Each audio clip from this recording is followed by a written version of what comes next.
खुलासा। जी हां, आखिर वो क्या खुलासा है, समझिए जरा। दरअसल बड़ी खबर यह है कि जम्मू कश्मीर का दौरा प्रधानमंत्री नरेंद्र मोदी करने वाले हैं, लेकिन उसके ठीक पहले सुंजवान में एनकाउंटर हुआ और इस एनकाउंटर में जैश आतंकियों को मदद पहुंचाने वाला एक आतंकी गिरफ्तार किया गया है और इस आतंकी से पूछताछ में कई बड़े खुलासे हुए हैं। खुलासा, जैश के आतंकियों का मकसद था कि सांबा जिले के पल्ली गांव में जो प्रधानमंत्री मोदी की रैली होने वाली है उसे रद्द कराया जाए।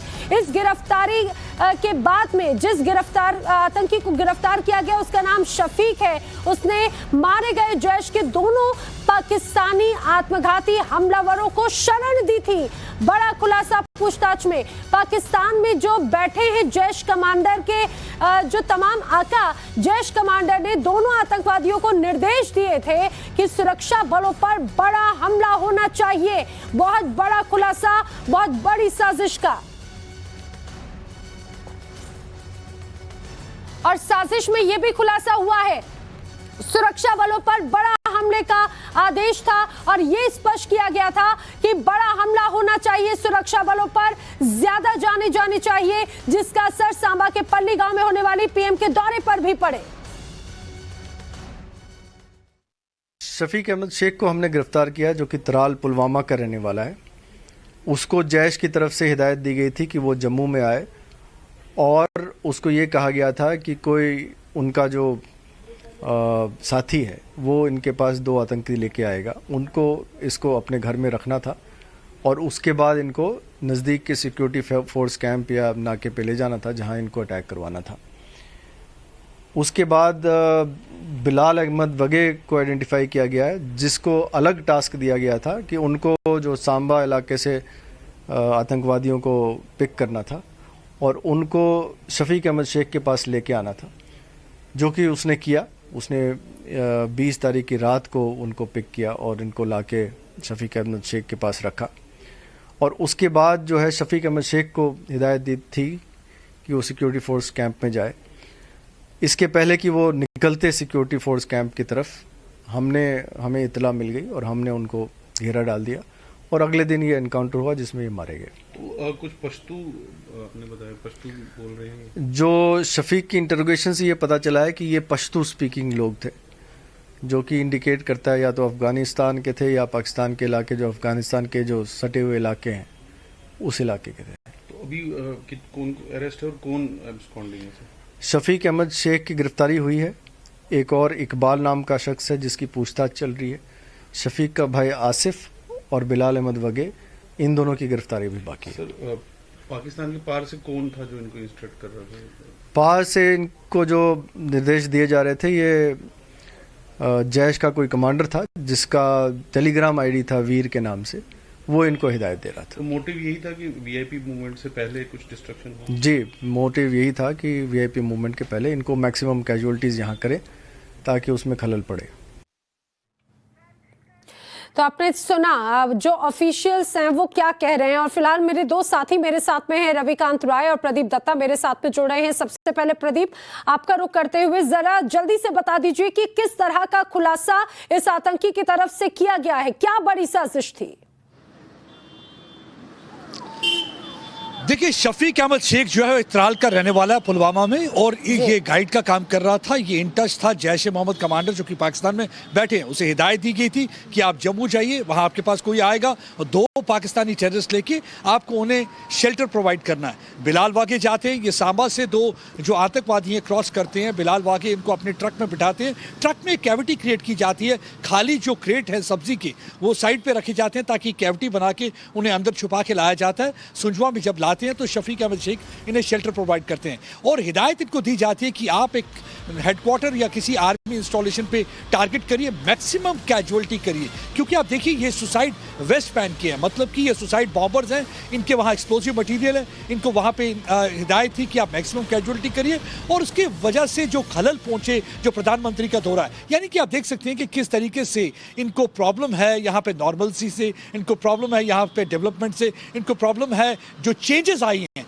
अनुच्छेद 370 हटने के बाद। और ये दोनों जो है पश्तो स्पीकिंग है, या तो ये अफगान नेशनल्स हैं या ये खैबर पख्तूनख्वा के रहने वाले हैं। और आप देखिए इनके पास जो फ़ोन थे मरने से पहले, एनकाउंटर से पहले जैसे ही शुरू होता है इस फोन को पूरी तरह से डिस्ट्रॉय कर देते हैं। ये नॉर्मल जैश ए मोहम्मद को ये इंस्ट्रक्शन दी जाती है। जब पुलवामा बॉम्बिंग भी हुई थी और उस टाइम भी हमने देखा था कि उमर शेख से हिदायत दी गई थी कि आप अपने फोन को डिस्ट्रॉय कर दीजिए। इस बार भी उन्होंने फोन को पूरी तरह से डिस्ट्रॉय कर दिया। ये शफीक अहमद शेख इनका गाइड था। अब बिलाल अहमद वागे को ढूंढ रहे हैं क्योंकि वही उनको ट्रक में लाया था और उसके साथ जो को ड्राइवर था उसको भी ढूंढने के लिए तलाशी अभियान जारी है। लगता है कि वो कश्मीर भाग चुके हैं। लेकिन देखिए कितनी बड़ी साजिश थी। साजिश थी, पाकिस्तान से आतंकवादी आते हैं, जैश ए मोहम्मद के पश्तो स्पीकिंग है, या तो अफगान नेशनल हो सकते हैं या खैबर पख्तूनख्वा के यहाँ पे आके आर्मी हेडक्वार्टर पे टारगेट करना था। सुंजवा में मैक्सिमम कैजुअलिटी करनी थी और प्रधानमंत्री के प्रोग्राम में खलल पहुंचाना था क्योंकि इन्हें मालूम है प्रधानमंत्री एक नई तस्वीर, नई दिशा, नई डेवलपमेंट, नई उन्नति की तरफ जम्मू कश्मीर को ले जा रहे हैं और एक गांव को रोल मॉडल की तरह पेश कर रहे हैं ताकि बाकी हिंदुस्तान के हिस्सों में भी ऐसे ही गांव। बिल्कुल प्रदीप, बहुत इंपॉर्टेंट बात यह है कि यही शायद एक कहीं ना कहीं कुलबुलाहट है, बौखलाहट है आतंकियों में, ना सिर्फ आतंकियों में बल्कि पाकिस्तान में भी, कि वो प्रधानमंत्री के जम्मू कश्मीर आने से जरूर यहाँ से डरे हुए हैं। और जम्मू कश्मीर के डीजीपी दिलबाग सिंह साहब इस समय मेरे साथ में हैं। दिलबाग सिंह साहब, मैं आपसे जानना चाहूंगी अगर हमारे दर्शकों को बता पाएं कि किस तरह की साजिश का खुलासा हुआ है प्रधानमंत्री के इस दौरे के पहले, क्या आखिर प्लानिंग थी? देखिए, परसों का एनकाउंटर जो जम्मू के बिल्कुल आउटस्कर्ट्स पे हुआ संजवा में, जिसमें 2 दहशतगर्द मारे गए, दोनों ही पाकिस्तान के रहने वाले थे और दोनों जैश ए मोहम्मद के साथ ताल्लुक रखते थे, जो बहुत बड़ा मंसूबा, बहुत बड़ी साजिश के तहत यहाँ पर भेजे गए थे और जिनका काम ये था कि सुरक्षा बलों के किसी बड़े कैंप को अटैक करना, जिसका सुरक्षा बलों की किसी बड़ी टुकड़ी के साथ उनके साथ जो है वो उनको फायरिंग करना और एंगेज करना और बहुत बड़ा नुकसान करना। इस तरह का मंसूबा जो बिल्कुल प्राइम मिनिस्टर साहब का दौरा जिस वक्त बिल्कुल करीब था और इस तरह का मंसूबा लेके आना और ये कार्रवाई करना अपने आप में बहुत बदनुमा साजिश है और वक्त रहते इसकी इतला मिलने पर इस साजिश को नाकाम किया गया। अभी भी इस तरह की नकलो हरकत आगे पीछे कहीं ना कहीं चलने की इनकी हमेशा कोशिश रहती है। इस वक्त कुलगाम में दूसरा एनकाउंटर शुरू हो चुका है कुलगाम कश्मीर में जी। ये भी जैश ए मोहम्मद का ही ग्रुप है, उसमें 2 दहशतगर्द अभी तक मारे जा चुके हैं। दिलबाग सिंह जी, एक सबसे महत्वपूर्ण बात ये, प्रधानमंत्री मोदी की कल रैली है, उसके पहले ये अटैक अगर होता है, ये भी कहा जा रहा है कि ये सिर्फ अटैक पीएम मोदी की इस रैली को प्रभावित करने के लिए, कैंसिल करने के लिए था। देखिए, ऐसा कह सकते हैं कि जब इतना करीब कोई हो और वेन्यू भी अगर देखते तो कुल मिला के 10-12 किलोमीटर के फासले पर ये हरकत इन्होंने की है और जरूर इनका मंसूबा रहा होगा कि ये जो विजिट है और जो रैली है उसमें खलल डाली जाए, उसमें रुकावट डाली जाए, इस तरह का मंसूबा जरूर रहा होगा। अब कुछ लोग और हम लोग पकड़ दकड़ जारी है उस एनकाउंटर के बाद भी जो उनको लाने वाले थे सरहद पार से, जिन्होंने उनको लॉन्च किया, उनकी इतला, उनका पता खबर निकल चुकी है। जिस जगह से इनको इन्फिल्ट्रेट करवाया गया उसकी डिटेल हमारे पास आ चुकी है, जो इनको सरहद से लेके आया उसकी डिटेल हमारे पास आ चुकी है। अब उनकी पूछताछ जारी है। जिन लोगों ने इनको पूरा फैसिलिटेट किया और इन्होंने आगे सिक्योरिटी सुरक्षा बलों के कैंप पे लेके जाना था, वो भी हमारे पास इतला आ चुकी है। तो हम लोग ये देख रहे हैं कि सरहद पार से बिल्कुल करीब तर जबकि जो विजिट आने वाला था, एक टुकड़ी बिल्कुल तैयार करके सुसाइडल स्क्वाड की फॉर्म में भेजना, ये अपने आप एक बहुत बड़ी साजिश का हिस्सा है। और बिल्कुल सर, जो है जी बिल्कुल बिल्कुल। दिलबाग सिंह जी, हमसे जुड़ने के लिए आपका बहुत शुक्रिया। तो जम्मू कश्मीर के डीजीपी को आप सुन रहे थे, उन्होंने बताया कि किस तरह से ये इंटेल्स थे, किस तरह के इनपुट थे। बड़ी साजिश थी, एक तरह से फिदाइन अटैक के तौर पर, जिसे नाकाम किया है सुरक्षा बलों ने। रविकांत मेरे साथी लगातार बने हुए हैं। रविकांत, बहुत बड़ा खुलासा ये प्रधानमंत्री मोदी की इस रैली को सीधे सीधे प्रभावित करने का।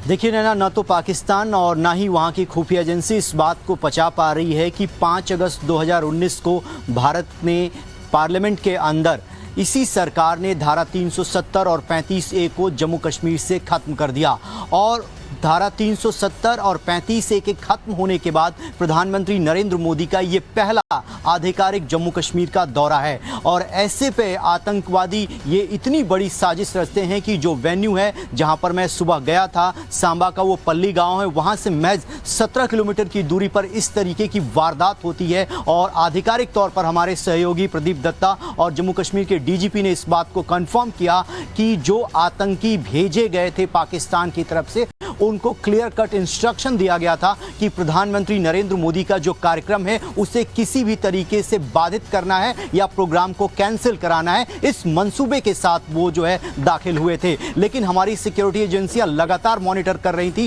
प्राइम मिनिस्टर की सिक्योरिटी इतनी तगड़ी है और उनके कार्यक्रम को लेकर जो इनपुट्स मिले थे उस आधार पर यह कार्रवाई की गई है। तो कह सकते हैं कि पाकिस्तान अभी भी बौखलाया हुआ है। पाकिस्तान की जो नई सरकार बनी है उसमें भी अभी से वो कश्मीर का जो राग है वो आलाप रहे हैं। और जो पाकिस्तान की बुनियाद है वो सिर्फ भारत विरोध के आधार पर टिकी हुई है। वहां की सरकार सिर्फ भारत का विरोध करना जानती है और जम्मू कश्मीर की अशांति उनका एजेंडा होता है। इसी आधार पर इन लोगों को ट्रेन करके सुसाइड बॉम्बर बनाकर भेजा गया था। लेकिन हमें तारीफ करनी होगी अपनी सिक्योरिटी एजेंसियों की, जिन्होंने सही समय पर उचित कार्रवाई करते हुए इस पूरे साजिश को नाकाम कर दिया। बिल्कुल एक बड़ी साजिश को नाकाम किया, लेकिन किस तरह के मंसूबे थे सीमा पार से ये स्पष्ट हो जाते हैं। प्रदीप, बहुत बड़ा खुलासा था। पीएम मोदी की इस पूरी रैली को एक तरह से टारगेट किया गया। बड़ा खुलासा, बड़ी साजिश। तो ये जरा बताइए कि इस खुलासे के बाद भी सुरक्षा व्यवस्था किस तरह की और बढ़ाई गई है? देखिए, इस समय अगर सुरक्षा व्यवस्था की बात करें तो पूरी तरह से लोग चौकस हैं। मैं आज पल्ली गांव में गया था और वहां पे भी मैंने देखा कि काफ़ी सुरक्षा के पुख्ता इंतजाम है। खाली पल्ली गांव में नहीं, उसके अलावा भी अगर आप जम्मू में देखेंगे काफ़ी पुख्ता इंतजाम किए गए हैं। उसके अलावा पकड़ दकड़ का काम भी चल रहा है। उन लोगों को पकड़ने की पूरी कोशिश की जा रही है जो इस साजिश में मुलव्वस थे, जैसे बिलाल बागी ड्राइवर जो कि सपोवाल गाँव सांबा से इनको लेकर आया था अपने ट्रक में, क्योंकि वहां से ये इन्फिल्ट्रेट करते हैं। देखिए, ये जो पल्ली गांव है ये सांबा सेक्टर में ही पड़ता है और सांबा से ही इन्फिल्ट्रेशन होती है। अभी ये मालूम नहीं क्या ये टनल के जरिए आए हैं, क्या ये तार काट के आए हैं, किस तरह ये वहां से घुसपैठ की है इन्होंने, वो अभी इन्वेस्टिगेशन का मामला है। लेकिन आप देखिए, इनको ट्रक से लाया जाता है, सुंजवा के इलाके में लाते हैं, जलालाबाद में, जहाँ पे एक साथ में ही 36 इन्फेंट्री ब्रिगेड हेडक्वार्टर है, वहां पे इनको घुसना था, वहां पे इनको टारगेट करना था। देखिए, पुलवामा बॉम्बिंग के बाद पुलवामा बॉम्बिंग जैसा ही बड़ा कारनामा इनको अंजाम देना था। 2019 फरवरी में पुलवामा बॉम्बिंग होती है, वो भी जैश ए मोहम्मद के टेररिस्ट करते हैं, जिसमें 40 के करीब सीआरपीएफ के पर्सनल मारे जाते हैं। और यहाँ भी वो कुछ ऐसा ही कारनामा करना चाहते थे ताकि प्रधानमंत्री का जो दौरा है रद्द हो जाए। लेकिन शायद वो ये जानते नहीं कि जो भी भारत में घुसने की कोशिश करेगा उसको जहन्नम में पहुंचा दिया जाएगा। यही जम्मू कश्मीर के पुलिस के जवानों ने किया। उन्हें पूरी खबर थी, उन्होंने नाका लगाया हुआ था। जैसी फायरिंग होती है उसके बाद वो पूरी तरह से नाका को पुख्ता कर देते हैं और दोनों आतंकवादियों को मार गिराते हैं, जो कि पश्तो स्पीकिंग है, यानी कि या तो ये अफगान नेशनल्स हैं या तो ये खैबर पख्तूनख्वा के रहने वाले हैं। लेकिन दोनों ही सिलसिले में काफ़ी चिंताजनक बात यह है कि अगर ये अफगानिस्तान के लोगों को यहाँ घुसपैठ करा रहे हैं तो हो सकता है कि जो बात भारत की एजेंसियां कह रही थी कि तालिबान के कब्जे के बाद हो सकता है कि अफगानिस्तान के टेररिस्ट यहाँ भी आना शुरू करेंगे, तो यानी कि उन्होंने कोशिश शुरू कर दी है। उनको रिहेबिलिटेट करने का तरीका मतलब भारत भेज दीजिए, नुकसान करवाइए, यानी कि कश्मीरियों के चेहरे पर ये मुस्कान नहीं देख सकते। और असली खैर ख्वाह कौन है? हमारे वर्दी वाले जवान, हमारे पुलिस के जवान, हमारे फौज के जवान, जो उनकी सुरक्षा और रक्षा करते हैं। और अगर कश्मीरियों का कोई असली दुश्मन है तो पाकिस्तान है और ये आतंकवादी हैं। देखिए, रमजान के महीने में जब लोग दुआ करते हैं, अच्छे काम करते हैं, रमजान के महीने में ये उन बहादुर जवानों को मारने के लिए आए थे जो देशवासियों की रक्षा करते हैं, कश्मीरियों की रक्षा करते हैं। प्रदीप, ये तो हम हमेशा जानते हैं, इनके लिए रमजान का महीना कोई मायने नहीं रखता।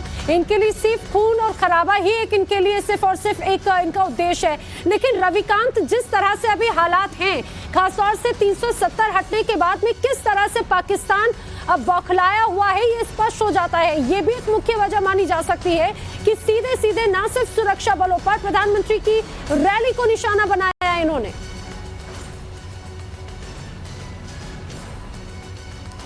देखिए नैना, उसकी सबसे बड़ी वजह यह है कि आज़ादी से लेकर अब तक 70 साल में जम्मू कश्मीर में सिर्फ जो है 15 से 20 हज़ार करोड़ का इन्वेस्टमेंट बताया जा रहा है। लेकिन जब से यहाँ पर धारा 370 हटी है, ये मौजूदा जो सरकार है उसका ये दावा है कि उसे अब तक 36 हज़ार करोड़ इन्वेस्टमेंट का प्रपोजल जो है यहाँ पर मिल चुका है। यानी विदेशों से लोग भी आकर यहाँ पर इन्वेस्ट करने के लिए तैयार हैं। यहाँ पर डेवलपमेंट हो रहा है। यहाँ के जो युवा हैं वो आतंकवाद को छोड़कर अपने रोजगार की तरफ बढ़ रहे हैं। तो जैसे जैसे जम्मू कश्मीर अमन की राह पर आगे बढ़ रहा है, ये बात पाकिस्तान को हजम नहीं हो रही है। इसीलिए पाकिस्तान की जो नई सरकार है वो भी कश्मीर का राग अलाप रही है।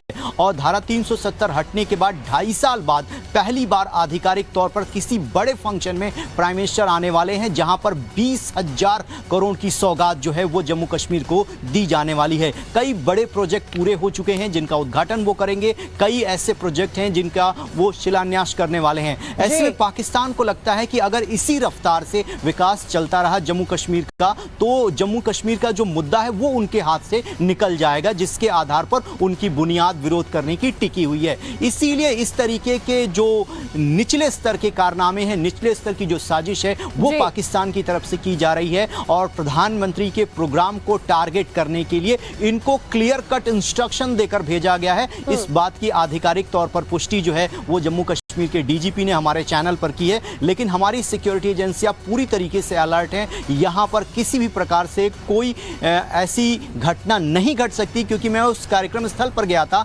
वहां कार्यक्रम स्थल पर इतनी भयानक सिक्योरिटी की गई है। एसपीजी ने पूरे कार्यक्रम को टेक ओवर कर लिया है। जम्मू कश्मीर के जवान हैं, इसके अलावा पैरामिलिट्री फोर्स के जवान हैं। हर एक गाड़ी की पर्सनल चेकिंग की जा रही है। जिनके पास वैलिड पास है वही प्रोग्राम स्थल तक पहुंच सकता है। इसके अलावा परिंदा भी उस इलाके में पर नहीं मार सकता। तो उस कार्यक्रम को लेकर पाकिस्तान बेफिक्र रहे। कार्यक्रम अपने तय निर्धारित समय पर हो रहा है और उनके सारी की सारी साजिश जो है हमारी सिक्योरिटी एजेंसियों ने नाकाम कर दिया। इसी बात से तो पाकिस्तान परेशान है कि उसने इतनी बड़ी साजिश रची, लेकिन भारत की तरफ से उस साजिश को कैसे नेस्तनाबूद कर दिया गया। प्रदीप और रविकांत, जब प्रधानमंत्री मोदी वहां पर पहुंचेंगे वहां की क्या तस्वीर नजर आएगी वो भी हम आपसे लगातार जानते रहेंगे। फिलहाल जानकारी के लिए आपका शुक्रिया। लेकिन आपको ये भी बताते चले, प्रधानमंत्री नरेंद्र मोदी का जो दौरा है उस दौरे के पहले जिस तरह से बड़ी तैयारी तो की गई है, लेकिन जो पाकिस्तान की तरफ से जिस तरह से साजिश रची गई उसका खुलासा जिस आतंकी ने किया, शफीक, आप समझिए इसे गिरफ्तार किया गया है और इससे पूछताछ में कई बड़े खुलासे हुए हैं। यही वो शफीक है जिसने बताया कि किस तरह से लगातार जो इंटेल्स आ रहे थे, जो लगातार आदेश आ रहे थे, वो आदेश क्या थे। और ये भी खुलासा हुआ, देखिए जरा कितना मासूम सा चेहरा आपको नजर आ रहा है। उम्र बहुत ज्यादा नहीं है लेकिन इरादे कितने ज्यादा खूंखार हैं। और ये ब्रेन वॉश करने वाले यहाँ के ये आतंकी है, पाकिस्तान है। पाकिस्तान की तरफ से जो आतंकी साजिश रची जाती है, घाटी के जो नौजवान है, घाटी के जो मासूम है, आखिर कैसे उन्हें आतंक के रास्ते पर धकेला जाता है, आप इस तस्वीर को देखकर समझ सकते हैं। जिन हाथों में किताबें, जिन आंखों में सपने होने चाहिए, आखिर उनके हाथों में बंदूक और इतना ज्यादा गुस्सा, आखिर इतनी ज्यादा आंखों में नफरत क्यों। दरअसल ये नफरत भरने वाले ये आतंकी है, ये पाकिस्तान की तरफ से जो एक तरह से साजिश रची गई उसका खुलासा इससे हुआ।